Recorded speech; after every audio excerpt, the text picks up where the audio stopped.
Hello students, BSc final के botany के lecture में जो आज का टॉपिक है वो है रेगुलेशन ऑफ जीन एक्शन। पिछले लेक्चर में हम थोड़ा सा इसका आइडिया लिया था कि लैक ऑपरेंट मॉडल किस प्रकार ऑपरेट होता है, किस प्रकार जीन रेगुलेट होते हैं, और ये बताया था कि किसी भी सेल या टिश्यू में स्विच ऑफ और स्विच ऑफ मैकेनिज्म पाई जाती है। और किसी भी जैसे एक लैक ऑपरेंट की ही हम बात करें तो किसी भी लैक ऑपरेंट मॉडल में निम्न कंपोनेंट्स उसके हो सकते हैं, जैसे बताया था structural gene, operator gene, promoter gene, inhibitor gene. तो किसी भी एक ऑपरेंट सिस्टम जो होता है, जो स्ट्रक्चरल जीन और ऑपरेटर को मिलकर बनता है, ऑपरेंट सिस्टम होता है, उसमें operator gene, promoter gene, inhibitor gene होते हैं और होते हैं स्ट्रक्चरल जीन। तो ये हमने डिस्कस किया था। डायग्रामेटिकली इसको हम देखें तो इस प्रकार एक डीएनए पर जीन्स अरेंज होंगे, जैसे 5' एंड पर रेगुलेटर जीन, फिर प्रमोटर जीन, फिर ऑपरेटर जीन, फिर स्ट्रक्चरल जीन। यदि स्ट्रक्चरल जीन हम लैक ऑपरेंट मॉडल के केस में देखें तो ZYA होते हैं, जो 3 प्रकार के एंजाइम बनाते हैं। किस प्रकार इनका मैकेनिज्म है, कैसे कंट्रोल करता है जीन एक्शन, कैसे कंट्रोल होता है, यदि इस पर बात करें तो mechanism of gene control by lac operon model. और ये सिस्टम जो पहला वाला जो एग्जाम्पल हम लेकर चल रहे हैं वो एक इंड्यूसिबल सिस्टम का लेकर चल रहे हैं। 2 प्रकार के सिस्टम होते हैं, रिप्रेसिबल सिस्टम, इंड्यूसिबल सिस्टम। तो और सिलेबस में हमारे दोनों ही सिस्टम हैं। तो पहले वाला जो एग्जाम्पल हम लेकर चल रहे हैं इंड्यूसिबल सिस्टम, जिसमें इंड्यूसर प्रेजेंट होता है, ठीक है। तो mechanism of gene action control when E. Coli grow in glucose medium. ऐसा एंजाइम जिसकी सिंथेसिस को सबस्ट्रेट के मिलाने से इंड्यूस किया जा सकता हो, उसे इंड्यूसिबल एंजाइम कहते हैं।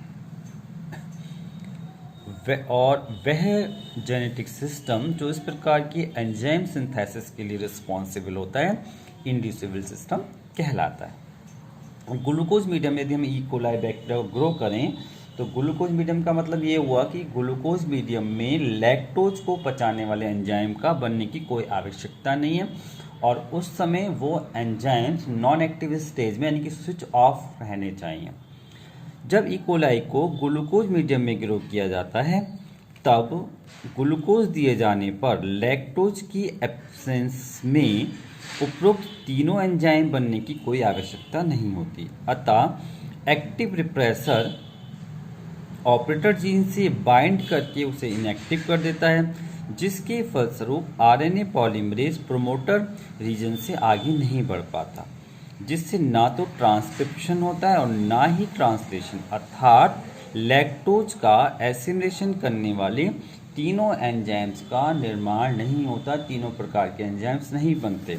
देखिए, अगर हम इसको डायग्राम में समझने की कोशिश करें तो जैसे हमारा ये पूरा ये ऑपरेटर ऑपरॉन था, जहाँ बताया था कि 5' पर ये रेगुलेटर जीन होगा, प्रमोटर जीन होगा, ऑपरेटर जीन होगा, स्ट्रक्चरल जीन होगा, जैसे ZY है, 3' एंड है। तो ये जो रेगुलेटर जीन है इसका काम क्या होता है, रेगुलेटर रिप्रेसर प्रोटीन बनाना। प्रमोटर का काम जो होता है आरएनए पॉलीमरेज। एक्चुअल में ये प्रमोटर जो रीजन है, यहाँ पर जो प्रमोटर जीन है यहाँ पर आरएनए पॉलीमरेज आकर जुड़ता है। तो ऐसी कंडीशन में जब हमने बैक्टीरिया को ग्लूकोज मीडियम में ग्रो किया है, लैक्टोज को पचाने वाले एंजाइम की आवश्यकता नहीं है, उस कंडीशन में जैसे रेगुलेटर जीन ने अपना एक mRNA बनाया ट्रांसक्रिप्शन द्वारा, और इस mRNA ने एक एक्टिव रिप्रेसर प्रोटीन बनाई। ये जो एक्टिव रिप्रेसर प्रोटीन है, क्योंकि ये एक्टिव फॉर्म में है इसलिए ये ऑपरेटर को ब्लॉक कर देती है, ऑपरेटर से जुड़कर ऑपरेटर को ब्लॉक कर देती है। ऑपरेटर का ब्लॉक होने का मतलब ये है कि आरएनए पॉलीमरेज आगे नहीं बढ़ पाएगा जब तक ऑपरेटर का ग्रीन सिग्नल नहीं मिलता, जब तक आरएनए पॉलीमरेज आगे नहीं बढ़ता। और जब आरएनए पॉलीमरेज आगे नहीं बढ़ेगा, आरएनए की यहाँ पर आरएनए पॉलीमरेज की एब्सेंस होगी, तो ये तीनों स्ट्रक्चरल जीन तीनों प्रकार के mRNA नहीं बनाएंगे। आरएनए बनाने के लिए आरएनए पॉलीमरेज की आवश्यकता है, आरएनए पॉलीमरेज नहीं यहाँ तक पहुँचेगा तो आरएनए जो पॉलीमरेज में ही पहुंचेगा तो आरएनए की सिंथेसिस नहीं होगी, यानी कि ट्रांसक्रिप्शन नहीं होगा। जब ट्रांसक्रिप्शन नहीं होगा तो ट्रांसलेशन भी नहीं होगा। ट्रांसलेशन का मतलब प्रोटीन का निर्माण नहीं होगा। और तीनों प्रोटीन मतलब तीनों प्रकार के एंजाइम, तीनों प्रकार के एंजाइम इस कंडीशन में नहीं बन पाएंगे, क्योंकि जो एक्टिव रिप्रेसर है वो ऑपरेटर को ब्लॉक कर देता है। कोई इंड्यूसर यहाँ प्रेजेंट नहीं है। इसको हम यदि हम एक एरो वाइज समझना चाहें तो देखिएगा, इस तरीके से देखेंगे, जो इनहिबिटर जीन है ट्रांसक्राइब करके उसने एमआरएनए बना लिया एक्टिव रिप्रेसर के लिए, और ये जो एमआरएनए है एक्टिव रिप्रेसर के लिए बना, इसने ट्रांसलेशन द्वारा एक्टिव रिप्रेसर प्रोटीन बना ली। यह active repressor protein active operator से मिलकर उसको इनएक्टिव कर देती है, ऑपरेटर को इनएक्टिव कर देती है। ऑपरेटर के इनएक्टिव होने से क्या होता है, inactive operator no green signal to RNA polymerase, RNA polymerase को ग्रीन सिग्नल नहीं मिल पाता, यानी कि आरएनए पॉलीमरेज आगे मूव नहीं कर पाता है। तो no green signal by operator, no transcription by ZY। जब कहते हैं ऑपरेटर आगे नहीं बढ़ेगा, ना ट्रांसक्रिप्शन, तो जो तीनों एंजाइम, तीनों जो स्ट्रक्चरल जीन थे वो ट्रांसक्रिप्शन नहीं कर पाते हैं। जब ट्रांसक्रिप्शन नहीं कर पाते हैं, no transcription by ZY, no synthesis of mRNA, mRNA की सिंथेसिस भी नहीं होती है। मतलब ट्रांसक्रिप्शन का मतलब ही क्या, आरएनए की सिंथेसिस होना। आरएनए की सिंथेसिस नहीं होती है, जब एमआरएनए ही नहीं बन पाते हैं तो तीनों प्रकार के एंजाइम भी ट्रांसलेट नहीं हो पाते। No synthesis of mRNA, it means no synthesis of 3 type of enzyme, enzyme की सिंथेसिस नहीं होती है। तो ऐसी कंडीशन जब ई कोलाई को ग्लूकोज मीडियम में ग्रो किया तो लैक्टोज को पचाने वाले तीनों एंजाइम स्विच ऑफ रहे। कैसे स्विच ऑफ रहे कि जो एक्टिव रिप्रेसर था उसने ऑपरेटर को ब्लॉक किया। ऑपरेटर को ब्लॉक करने से ना तो ट्रांसक्रिप्शन की क्रिया हुई, ना ही ट्रांसलेशन की क्रिया हुई। अब दूसरा केस, यदि हम ये तीनों प्रकार के यदि एंजाइम बनते हैं, दूसरा केस हम लेकर चलें कि इनको लैक्टोज मीडियम में यदि हम ग्रो करें, तो जब लैक्टोज मीडियम में ग्रो करेंगे तो किस प्रकार से मैकेनिज्म होगी देखते हैं। जब इस ई कोलाई बैक्टीरिया को लैक्टोज मीडियम में ग्रो किया जाता है तब करीब 1 मिनट के अंदर बैक्टीरियल सेल में बीटा गैलेक्टोसाइडेज एंजाइम के अणुओं की संख्या 5 से बढ़कर 1000 तक हो जाती है, यानी कि उनकी सिंथेसिस होना स्टार्ट हो जाती है। स्पष्ट है जब उपरोक्त तीनों एंजाइम की सिंथेसिस नहीं होगी तब तक ये बैक्टीरिया लैक्टोज का एसिमिलेशन नहीं कर सकता। इसलिए आवश्यकता के अनुरूप जो स्ट्रक्चरल जीन ग्लूकोज मीडियम में स्विच ऑफ थे उन्हें लैक्टोज मीडियम में स्विच ऑन होना होता है। इसके लिए इंड्यूसर नामक सब्सटेंस सप्लाई करने पर वह एक्टिव रिप्रेसर से बाइंड करके उसे एक तरफ तो इनएक्टिव कर देता है। जो अगर हम क्योंकि इंड्यूसर सिस्टम है, अगर हम इंड्यूसर सब्सटेंस को सप्लाई करें तो एक्टिव रिप्रेसर से बाइंड हो जाएगा, और जब एक्टिव रिप्रेसर को बाइंड करेगा तो उसे इनएक्टिव कर देगा, और जैसे ही ये इनएक्टिव होता है दूसरी तरफ ऑपरेटर जीन फ्री हो जाता है। जब ये एक्टिव फॉर्म में था तब ऑपरेटर जीन को बाइंड कर पा रहा था, तथा ऑपरेटर का ग्रीन सिग्नल पाकर ZY जीन इन तीनों एमआरएनए के ट्रांसलेशन से लैक्टोज को पचाने वाले एंजाइम का निर्माण करता है। जब इस बैक्टीरिया को फिर से लैक्टोज फ्री ग्लूकोज मीडियम में डालते हैं तो तीनों एंजाइम का बनना पुनः बंद हो जाता है, क्योंकि उसकी आवश्यकता नहीं होती। उपरोक्त मैकेनिज्म में लैक्टोज ही इंड्यूसर का कार्य करता है। इसको हम यदि डायग्राम से समझना चाहें तो इस प्रकार से देखेंगे।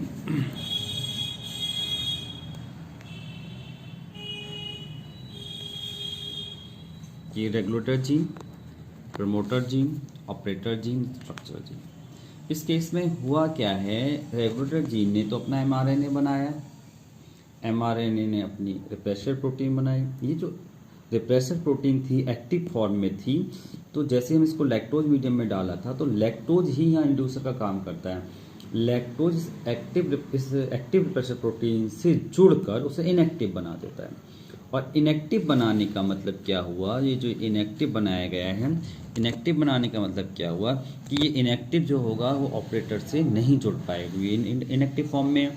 और जैसे ही ऑपरेटर से जुड़ा हुआ था और ये इनएक्टिव हो गया तो इस ऑपरेटर को फ्री कर देगा। और जैसे ही इस ऑपरेटर को फ्री होने का मतलब ये हुआ, ऑपरेटर फ्री होने का मतलब हुआ ये प्रमोटर रीजन पर जो प्रमोटर जीन है जो जिस पर आरएनए पॉलीमरेज अटैच्ड है, ये आरएनए पॉलीमरेज आगे की ओर बढ़ जाएगा। और आरएनए पॉलीमरेज का आगे बढ़ने का मतलब ये होता है कि तीनों प्रकार के जो स्ट्रक्चरल जीन है ZYA, वो ट्रांसक्रिप्शन द्वारा तीनों प्रकार के आरएनए बनाएंगे और तीनों प्रकार के आरएनए जो होंगे वो ट्रांसलेशन द्वारा तीनों प्रकार के एंजाइम्स का निर्माण करेंगे। तो जो तीनों प्रकार के जो एंजाइम्स हैं जो लैक्टोज को पचा सकते हैं, बीटा गैलेक्टोसाइडेज, परमिएज, ट्रांसएसिटाइलेज का निर्माण होने लगता है। और फिर इसको जैसे ही हम इसको ग्लूकोज लैक्टोज फ्री मीडियम में डाल दें जहाँ लैक्टोज ना हो, तो फिर से ही क्या होने लगता है, फिर से क्रिया रिवर्स होने लगती है। मतलब ऑपरेटर का बाइंड होना, तीनों प्रकार के एंजाइम का निर्माण नहीं होना, फिर से क्रिया रिवर्स होने लगेगी। इसका डायग्रामेटिकल इस तरह से रिप्रेजेंटेशन है इसका।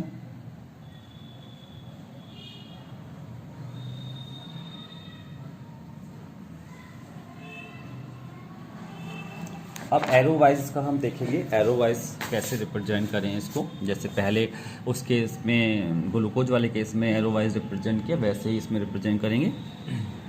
जो इनएक्टिव इनहिबिटर जीन है उसने ट्रांसक्रिप्शन द्वारा एमआरएनए बनाया एक्टिव रिप्रेसर के लिए, एक्टिव रिप्रेसर प्रोटीन के लिए आरएनए बना, और एक्टिव रिप्रेसर प्रोटीन एमआरएनए ने एक्टिव रिप्रेसर प्रोटीन बनाई। ये एक्टिव रिप्रेसर प्रोटीन इंड्यूसर के साथ मिलकर, इंड्यूसर यहाँ पर क्या, लैक्टोज, इंड्यूसर के साथ मिलकर इनएक्टिव रिप्रेसर प्रोटीन बना लेती है। और ये इनएक्टिव रिप्रेसर प्रोटीन ऑपरेटर से बाइंड नहीं कर पाती। जब इनएक्टिव फॉर्म में होती है तो ऑपरेटर से बाइंड नहीं कर पाती है, ऑपरेटर रहता है फ्री। ऑपरेटर की फ्री रहने का मतलब ये हुआ signal movement of RNA polymerase to ZYA का जो उसका ऑपरेटर का ग्रीन सिग्नल पाकर आरएनए पॉलीमरेज आगे की ओर बढ़ता है और ZYA जीन के पास पहुंचकर तीनों प्रकार के एमआरएनए का निर्माण कर देता है। तीनों प्रकार के एमआरएनए बनने से तीनों प्रकार के एंजाइम सिंथेसिस होती है और तीनों प्रकार के जो एंजाइम्स हैं वो लैक्टोज को एसिमुलेट कर पाते हैं, लैक्टोज को पचा पाते हैं, उसको एसिमुलेट कर पाते हैं बैक्टीरिया के अंदर। चूँकि उपरोक्त मैकेनिज्म इकोलाई के लैक्टोज एसिमुलेशन से रिलेटेड है, इसलिए इसको लैक ऑपरेंट मॉडल कहते हैं। इस प्रकार स्पष्ट है कि जीन एक्शन को कंट्रोल करने वाले कुछ एंजाइम्स होते हैं, इनके एक्शन की मैकेनिज्म की स्टडी को हम रेगुलेशन ऑफ जीन एक्शन कहते हैं। तो इस प्रकार हमने देखा आज की लैक्टोज एसिमुलेशन या lac operon model inducible system में पढ़ा। नेक्स्ट टॉपिक पे नेक्स्ट लेक्चर में हम इसका रिप्रेसिबल सिस्टम पढ़ेंगे।